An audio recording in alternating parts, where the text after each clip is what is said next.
Hello and welcome to the class. आज हम जो प्रोविजंस पढ़ने वाले हैं वो इंडियन कॉन्स्टिट्यूशन के हैं आर्टिकल 5 से लेकर आर्टिकल 11 तक, जो कि बात करते हैं सिटीजनशिप की और जो पार्ट सेकंड इंडियन कॉन्स्टिट्यूशन में इंक्लूड किए गए हैं। जब हमने सिटीजनशिप की बात की तो सिटीजनशिप को समझना इतना आसान नहीं है, क्योंकि इसके दो फेजेस हैं। दो फेजेस कैसे? एक वो फेज था जब इंडियन कॉन्स्टिट्यूशन बना था, जब भारत का संविधान बना था, उस वक्त कौन सिटीजन थे, किस तरीके से सिटीजनशिप निर्धारित हो रही थी, डिसाइड हो रही थी, वो एक अलग तरीका था, अलग फेज था। और आज के कंटेक्स्ट में फेज एकदम अलग हो चुका है। तो उस वक्त किस तरीके से डिसाइड हुई थी, उसके जो प्रोविजंस हैं वो आर्टिकल 5 से लेकर आर्टिकल 11 तक कवर किए गए हैं। और आज जिस तरीके से डिसाइड होती है कि मतलब किस तरीके से एक्वायर की जाती है इंडियन सिटीजनशिप और किस तरीके से इंडियन सिटीजनशिप खत्म हो जाती है, वो इंडियन सिटीजनशिप एक्ट 1955 के अंतर्गत आते हैं। मेरी बात शायद आपको समझ में आ गई। इसके दो फेजेस हैं। पहला, इंडियन कॉन्स्टिट्यूशन के जो आर्टिकल 5 से लेकर 11 तक डील करते हैं वहां, और द इंडियन जो हमारा है इंडियन सिटीजनशिप एक्ट 1955, उसके अंदर जो प्रोविजंस हैं वो भी क्या करते हैं, सिटीजनशिप के बारे में बात करते हैं।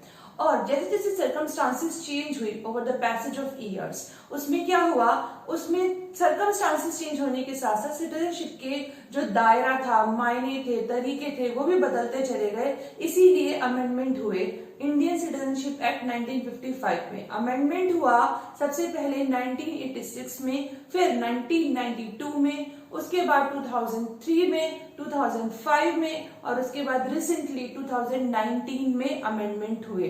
वो सब हम पढ़ेंगे, लेकिन आज हमें सिर्फ डील करना है आर्टिकल 5 से लेकर आर्टिकल 11 तक, क्योंकि ये खुद में बहुत ज्यादा डिस्क्रिप्शन है इसका, बहुत ही ज्यादा डिस्क्राइब किया जाएगा इस चीज को। तो अगर हम दोनों चीजें साथ में कवर करेंगे तो ऑब्वियस बहुत लेंदी हो जाएगा, और मेरे को उसको शॉर्ट रखना है। तो आज सिर्फ हम आर्टिकल 5 से लेकर आर्टिकल 11 तक पढ़ने वाले हैं। तो सबसे पहली बात जो हमें पढ़नी है वो पढ़नी है सिटीजनशिप। सिटीजनशिप क्या होती है? देखिए, आर्टिकल 15 जो ह्यूमन राइट्स का जो आर्टिकल 15 है, उसमें भी ये बात की गई कि हर एक इंसान, हर एक ह्यूमन बीइंग का अधिकार है किसी न किसी कंट्री की नेशनैलिटी को लेना। यानी कि एक वर्ड निकल के आया नेशनैलिटी, और एक वर्ड हम पढ़ रहे हैं सिटीजनशिप। तो क्या दोनों में अंतर है? इसमें भी अलग अलग कंट्रीज के अलग अलग पॉइंट ऑफ व्यू है। जैसे यूएस और यूके, वहां पर नेशनैलिटी और सिटीजनशिप को अलग अलग रखा गया है। तो नेशनैलिटी और सिटीजनशिप अलग अलग भी हो सकती है depending on the country's perspective, on the country's rules, laws. अभी हम बात करें जब सिटीजनशिप की, तो सिटीजनशिप क्या होता है? किसी भी कंट्री का एक पर्टिकुलर पर्सन, ह्यूमन बीइंग जब मेंबर होता है, यानी कि एक सॉवरेन स्टेट का जब एक पर्टिकुलर पर्सन मेंबर बन जाता है, तो कहा जाता है कि वो उस कंट्री का सिटीजन बन गया। और सिटीजन बनने के साथ साथ उसको कुछ सोशल, पॉलिटिकल, सिविल राइट्स मिलते हैं, जो कि नॉन सिटीजन या नॉन मेंबर को नहीं मिलते हैं। जैसे अगर इंडिया की ही बात करें तो इंडिया में जो फंडामेंटल राइट्स दिए गए हैं, पार्ट 3 में जिनको हम पढ़ेंगे, उन पार्ट 3 में फंडामेंटल राइट्स जो दिए गए हैं, उनमें सभी लोग जो इंडिया में रहते हैं समान अधिकार नहीं रखते हैं। मेरी बात सुनिए, मैंने बोला सभी लोग, मैंने सिटीजन नहीं कहा, मैंने कहा सभी लोग। People who are residing in India, उन सबको वो फंडामेंटल राइट्स सभी नहीं मिलेंगे। कुछ राइट्स ऐसे हैं जो सिर्फ सिटीजन्स को ही मिलते हैं। इसी तरीके से अगर कोई इंडियन अगर बाहर जाता है किसी भी कंट्री में, से यूएस जाता है, यूके जाता है, कनाडा जाता है, वहां जाने के बाद उसको वो सभी अधिकार नहीं मिलते हैं जो वहां के सिटीजन्स को मिलते हैं। इसीलिए जहां जाकर के सिटीजनशिप लेते हैं इंडियंस, ऐसा तो बहुत कॉमन है, ठीक है। अब सिटीजनशिप लेने के बाद उन पर्सन्स को जो यहाँ इंडिया से गए हैं, उनको वहां वो अधिकार मिल जाएंगे जो एक जो पर्सन होगा, मेंबर होगा, नॉन सिटीजन होगा, उसके पास नहीं होंगे। यानी एक व्यक्ति अगर पढ़ने के लिए इंडिया से बाहर यूएस में गया तो उसके पास जो अधिकार होंगे वो अलग होंगे उस व्यक्ति से जो इंडिया का ही है लेकिन रहता यूएस में है, उसको वहां की सिटीजनशिप मिल गई है। तो कुछ अधिकार होते हैं जो सिर्फ सिटीजन्स को ही होते हैं एक कंट्री के। इसीलिए किसी भी कंट्री की सिटीजनशिप लेनी बहुत ज्यादा अनिवार्य है, इंपॉर्टेंट है, नेसेसरी है। और जो हमारे कॉन्स्टिट्यूशन में प्रोविजन दिए गए सिटीजनशिप के, वो आर्टिकल 5 से लेके आर्टिकल 11 तक दिए गए। तो जब हम बात करते हैं सिटीजनशिप की, इंडियन सिटीजनशिप की, देखिए जब मैंने कहा आर्टिकल 5 से लेके आर्टिकल 11 तक कॉन्स्टिट्यूशनल प्रोविजंस हैं, सिटीजनशिप के बारे में बात करते हैं। अभी यहाँ आपको देखना है, एक वर्ड यहाँ लिखा है एट द कमेंसमेंट। जब ये संविधान बना था, हमारा कॉन्स्टिट्यूशन बना था, यानी कब बना था, कब कमेंस हुआ था, 26 जनवरी 1950। तो 26 जनवरी 1950 के वक्त किस तरीके से सिटीजनशिप को कैरेक्टराइज किया गया था, किस तरीके से कैटेगरी डिवाइड की गई थी, पहले हम वो पढ़ेंगे। तो 3 तरीके से कहा गया कि citizen bye domicile, citizen bye migration and citizen bye registration. तो 3 तरीके से सिटीजन बताए गए, कब, जब कॉन्स्टिट्यूशन बना था उस वक्त। तो सबसे पहले पढ़ते हैं सिटीजन बाय डोमिसाइल, जिसकी बात करी है आर्टिकल 5 में। आर्टिकल 5 में कहा गया कि जिन लोगों के पास इंडिया का डोमिसाइल है वो इंडिया के सिटीजन हैं।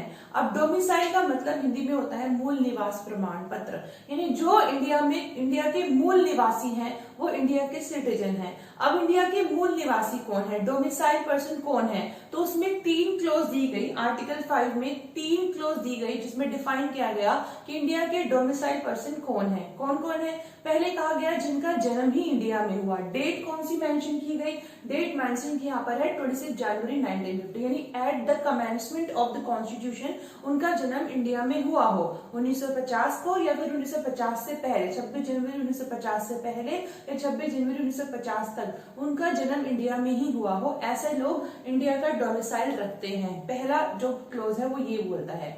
दूसरी क्लोज बोलता है उनके पेरेंट्स में से कोई भी, उनके पेरेंट्स में से कोई भी का मतलब आइदर ऑफ द टू, या तो फादर या मदर, दोनों में से कोई भी पर्सन के पास इंडिया का डोमिसाइल होगा तो भी उस व्यक्ति को इंडिया का क्या माना जाएगा, सिटीजन मान लिया जाएगा।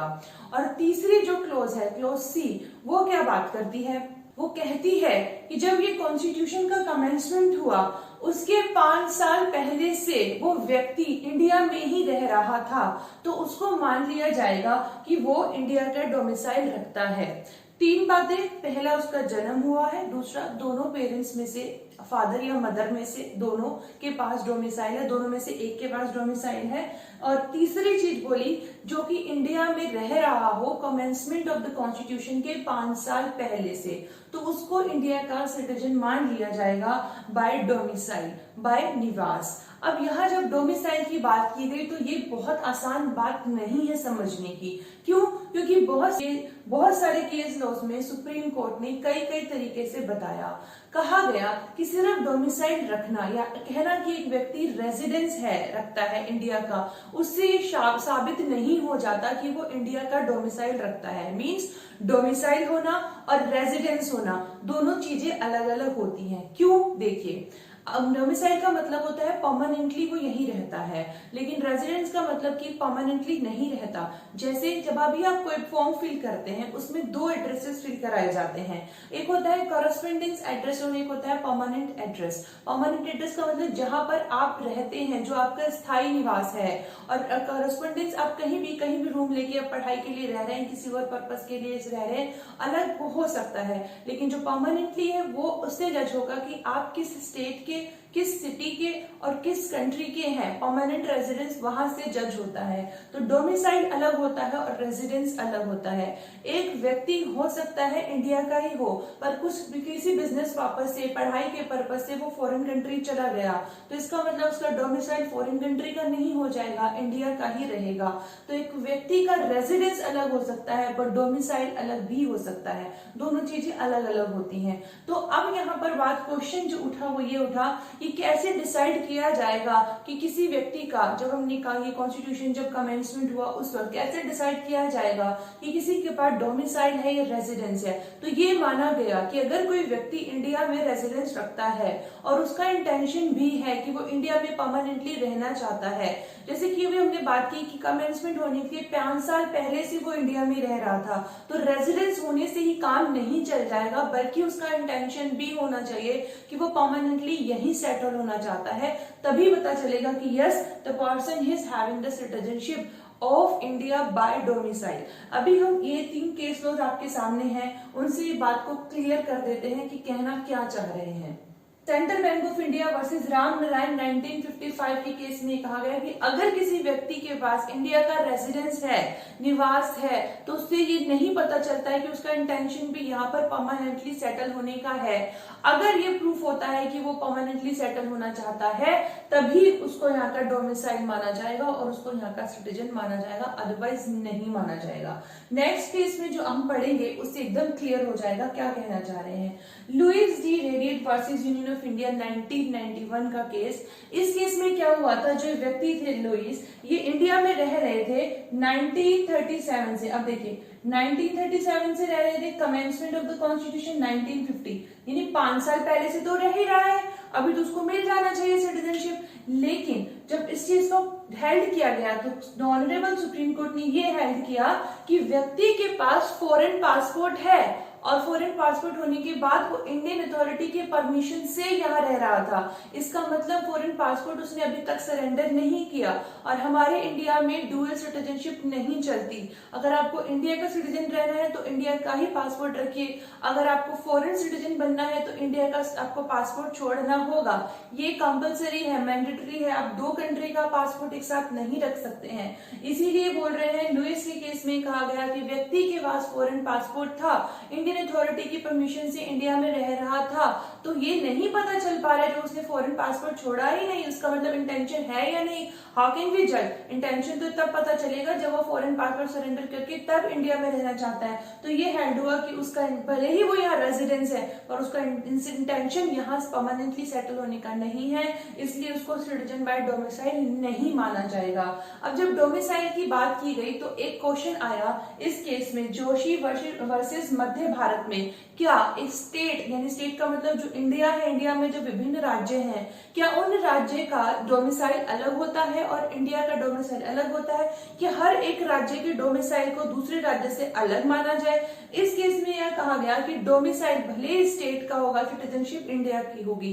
यानी इस केस में कह दिया गया कि स्टेट डोमिसाइल हो सकता है, कोई फर्क नहीं पड़ता। लेकिन दूसरा case Pradeep Jain versus Union of India 1984 में इस चीज को रेपुडिएट किया गया, कैंसिल किया गया और ये कहा गया कि स्टेट डोमिसाइल ऐसी कोई चीज नहीं होती। इंडिया एक यूनियन है और यहाँ पर जो है सिटीजनशिप डोमिसाइल एक ही होगा, इंडिया का डोमिसाइल।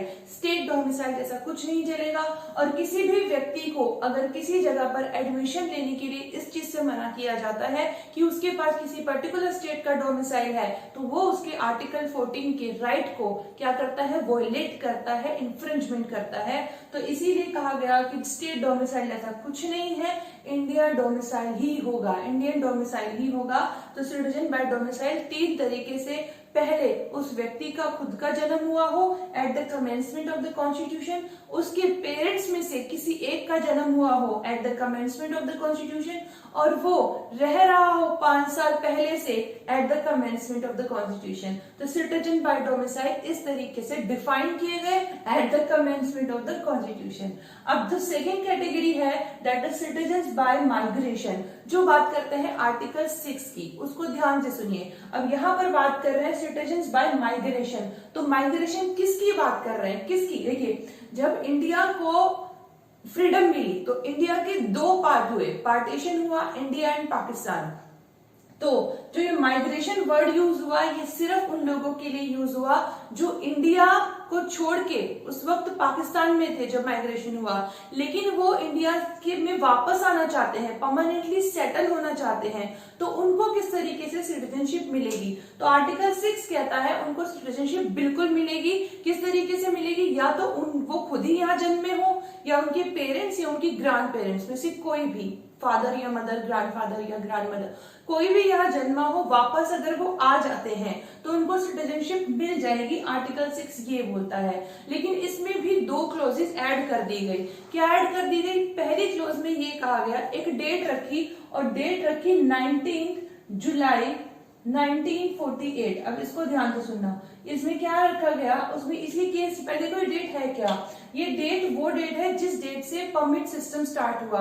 परमिट सिस्टम का मतलब पाकिस्तान ऑर्डिनेंस, यानी कि ऐसा सिस्टम जिसमें जो व्यक्ति इंडिया का है या इंडिया का नहीं, वे पाकिस्तान छोड़ के इंडिया आ रहा है, पार्टीशन के वक्त इंडिया और पाकिस्तान अलग हुए, अब वो चला गया पाकिस्तान में एनी हाउ, अब वो वापस आना चाह रहा है, तो 19 जुलाई 1948 से पहले तो कोई माइग्रेशन जो परमिट सिस्टम नहीं था, लेकिन इस डेट को परमिट सिस्टम लागू हुआ, यानी उनको आने के बाद और जो नोडल ऑफिसर्स होंगे, जो ऑफिसर्स होंगे, अथॉरिटी होंगी, उनके पास एप्लीकेशन देनी होगी, खुद को रजिस्टर कराना होगा कि वो आ रहे हैं कहाँ से, वेस्ट पाकिस्तान से, वेस्ट पाकिस्तान से वो लोग आ रहे हैं और आके वो इंडिया का सिटीजनशिप चाहते हैं, तो वहां पर उनका रजिस्ट्रेशन होगा।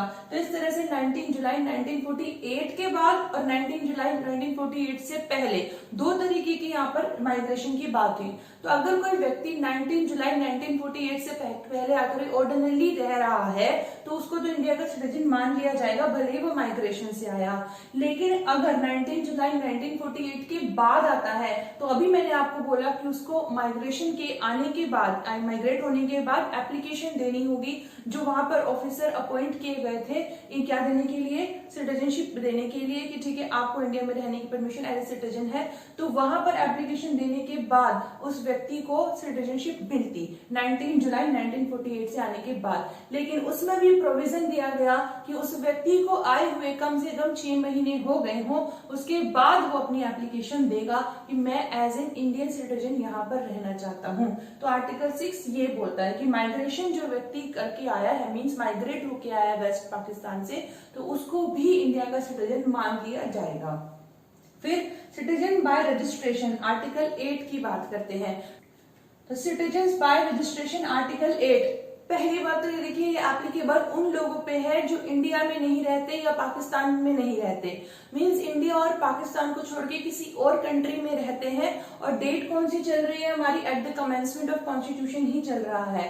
जो इंडिया के बाहर रहते हैं, पाकिस्तान के बाहर रहते, दोनों टेरिटरी में नहीं रहते, उनके अलावा किसी और कंट्री में रहते हैं, या तो उनका जन्म इंडिया में हुआ हो या उनके किसी पेरेंट में से, फादर या मदर दोनों में से किसी का, या उनके ग्रैंड पेरेंट्स में से किसी का, ग्रैंड फादर या ग्रैंड मदर, दादा दादी में से किसी एक का जन्म इंडिया में ही हुआ था, लेकिन वो बाहर रह रहे हैं और वो क्या चाहते हैं, इंडिया का सिटीजनशिप चाहते हैं, तो वो रजिस्ट्रेशन करा सकते हैं। कहाँ रजिस्ट्रेशन करा सकते हैं, जो भी डिप्लोमेटिक्स होंगे, इनके जो डिप्लोमेटिक्स होंगे उस फॉरेन कंट्री में इंडिया के द्वारा अपॉइंट किए हुए जो डिप्लोमेट्स होंगे, उन डिप्लोमेट्स के पास जाकर के वो एप्लीकेशन फॉर्म फिल करके जो भी फॉर्मेलिटीज होंगी, खुद का registration as an Indian citizen करा सकते हैं। आर्टिकल 8 ये बोलता है। क्लियर है, दो कंट्री छोड़ी, इंडिया और पाकिस्तान, क्योंकि वो पाकिस्तान वाला हम आर्टिकल 6 में पढ़ लिए हैं। बाकी जो ऑल ओवर वर्ल्ड जो रहते हैं, या तो उनका जन्म खुद का ही इंडिया में हुआ, जैसे एक व्यक्ति है वो इंडिया के बाहर यूएस में रहता था 1950 को, तो वो चाहता है मैं इंडिया की सिटीजनशिप ही रखूं, तो वो उस वक्त जाकर के जो डिप्लोमेट्स होंगे वहां पर उनके पास एप्लीकेशन फिल करके जो है कह सकता है। अगर उसका जन्म नहीं हुआ, उसके पेरेंट्स में से फादर या मदर का किसी का जन्म इंडिया में हुआ तो तब भी जा सकता है। और फादर मदर भी वही रहते थे जब उनका जन्म हुआ, उनका जन्म भी वही हुआ था, लेकिन उनके ग्रैंड पेरेंट्स का जन्म यहाँ पर हुआ था, तो भी वो जाकर के रजिस्टर करा सकता है एज एन इंडियन सिटीजन। अब आता है टर्मिनेशन ऑफ सिटीजनशिप आर्टिकल 7, इसको ध्यान से पढ़िएगा। ये वाला आर्टिकल और ये आर्टिकल दोनों एक दूसरे से रिलेटेड हैं। कैसे? इसमें तो ये कहा गया कि जो व्यक्ति पाकिस्तान से इंडिया आते हैं, माइग्रेट होते हैं, उनको सिटीजनशिप कैसे मिलेगी। और यहाँ पर बात कर रहे हैं ऐसे व्यक्ति जो इंडिया छोड़ के पाकिस्तान जाते हैं। आर्टिकल 7 कहता है उनकी सिटीजनशिप खारिज, जो इंडिया छोड़कर पाकिस्तान चले गए उनको इंडियन सिटीजनशिप नहीं मिलेगी, वो इंडियन के सिटीजन नहीं कहे जाएंगे, वो तो पाकिस्तान के सिटीजन हो जाएंगे। लेकिन अगर कोई व्यक्ति पाकिस्तान चला गया एक बार, फिर वहां से वापस आना चाहता है तो क्या होगा, तो क्या उसको सिटीजनशिप मिलेगी, इसकी बात भी आर्टिकल 7 बता रहा है। क्या बता रहा है? ऐसे बता रहा है कि अगर कोई व्यक्ति इंडिया में रहता है लेकिन वो पाकिस्तान चला गया, कब चला गया देखिए, उसके लिए भी एक डेट है 1 मार्च 1947। अगर कोई व्यक्ति 1 मार्च 1947 से पहले इंडिया में रहता था, लेकिन उसके 1 मार्च 1947 से पहले वो इंडिया छोड़ के पाकिस्तान चला गया, तो उसकी सिटीजनशिप खत्म हो जाएगी इंडिया से, यानी अब वो इंडिया का सिटीजन नहीं, वो पाकिस्तान का सिटीजन। लेकिन अगर इस डेट के बाद वो वापस आना चाहे, जो कि हमने आर्टिकल 6 में पढ़ा था, तब उस वक्त उसको वही जो फॉलो करना पड़ेगा जो 19 जुलाई 1948 के बाद आए हुए व्यक्ति को फॉलो करना पड़ता था, वही उसको फॉलो करना पड़ेगा दोबारा से एक्विजिशन करने की, दोबारा से एक्वायर करने के लिए इंडियन सिटीजनशिप को। तो आर्टिकल 7 ये बात करता है। दो बात, पहले तो कैंसिलिएशन ही है उस व्यक्ति की जो 1 मार्च 1947 से पहले इंडिया छोड़ के पाकिस्तान चला गया, और अगर वापस आना चाहता है उसके बाद 1948 के बाद जिस तरह से रजिस्ट्रेशन करना पड़ा, जहां अथॉरिटीज के पास जाके एप्लीकेशन फॉर्म देगी वो करेगा, जैसे आर्टिकल 6 में था, बिल्कुल वही प्रोविजन जो इसको फॉलो करना होगा। तो ये हो गए हमारे पास टर्मिनेशन ऑफ सिटीजनशिप तक, आर्टिकल 7 तक। अब आर्टिकल 8 भी हमने पढ़ लिया, क्या कहता है बाय रजिस्ट्रेशन। आर्टिकल 9 की बात करें तो आर्टिकल 9 क्या बात करता है, मैंने अभी बोला कि इंडिया जो है नहीं अलाउ करता डुअल सिटीजनशिप को, कि आप दोहरी नागरिकता नहीं रख सकते। अगर आप इंडिया के सिटीजन हैं तो आपके पास इंडिया का ही पासपोर्ट होगा, किसी और फॉरेन कंट्री का पासपोर्ट नहीं रख सकते। अगर आप रखते हैं, मीन्स अगर आपको किसी और कंट्री का भी सिटीजनशिप मिल जाती है और आप इंडिया की भी रिटेन करते हैं तो वो इलीगल है, यानी कि दोनों में से एक कंट्री का पासपोर्ट तो आपको सरेंडर करना ही होगा। अगर आप चले गए यूएस में, वहां जाके सिटीजनशिप ले लेते हैं तो आपको इंडिया का जो पासपोर्ट है वो यहाँ पर सरेंडर करना होगा कि आप अब इंडिया की सिटीजनशिप छोड़ रहे हैं। ये बात बिल्कुल कानूनी है, और इससे जो अलग हटेगा वो क्या करेगा, गैर कानूनी काम करेगा। तो ये नहीं करना है। अगर कोई इंडिया को छोड़ के सिटीजनशिप यूएस की लेना चाहता है तो वहां की लीजिए, अगर यूएस को छोड़ के इंडिया की लेना चाहता है तो इंडिया की लीजिए, लेकिन दोनों में से एक। अगर इंडिया के सिटीजन बने रहना चाहते हैं तो दोहरी नागरिकता नहीं चलेगी, डुअल सिटीजनशिप नहीं चलेगी। आर्टिकल 9 ये बोलता है। आर्टिकल 10 क्या कहता है, आर्टिकल 10 कहता है कि जो सिटीजन है, यानी कि यहाँ पर at the commencement of the constitution जो सिटीजन हैं वो सिटीजनशिप उनकी जारी रहेगी, लेकिन subject to the condition, subject to the rules laws frame by parliament. जो रूल्स जो फ्रेम करता है पार्लियामेंट टाइम टू टाइम, उसके अकॉर्डिंग हो सकता है कुछ जो प्रोविजंस हैं, कुछ जो चेंजेस हैं वो भी आ सके, इंट्रोड्यूस हो जाए। क्योंकि आर्टिकल 11 पावर देता है पार्लियामेंट को कि वो रूल्स बना सकते हैं, लॉज बना सकते हैं सिटीजनशिप से रिलेटेड। और इन्हीं रूल्स, इन्हीं जो लॉज को हम बात करेंगे। अभी मैंने आपको कहा इंडियन सिटीजनशिप एक्ट 1955 को बनाया गया था, क्योंकि जो तरीके थे, जो दायरे थे वो बदलते चले गए जैसे जैसे हमारी कंट्री डेवलप होती चली गई। तो इसीलिए इंडियन सिटीजनशिप एक्ट 1955 आया, और वहां बताया गया 1955 के बाद कि किस तरीके से एक्वायर की जाती है इंडियन सिटीजनशिप और किस तरीके से उसको छीन लिया जाता है। दोनों ही चीजें डील करता है इंडियन सिटीजनशिप एक्ट 1955। और अमेंडमेंट भी हुए as per time to time, as per situation to situation. This is all about today's class. Next class में जब हम कॉन्स्टिट्यूशन की पढ़ेंगे तो इंडियन, हाँ किसकी, इंडियन सिटीजनशिप एक्ट 1955 को डील करेंगे विद इंपॉर्टेंट अमेंडमेंट्स, और अमेंडमेंट्स के साथ important provisions. So be there. Thank you so much for watching. Thanks lot. Keep learning and keep smiling.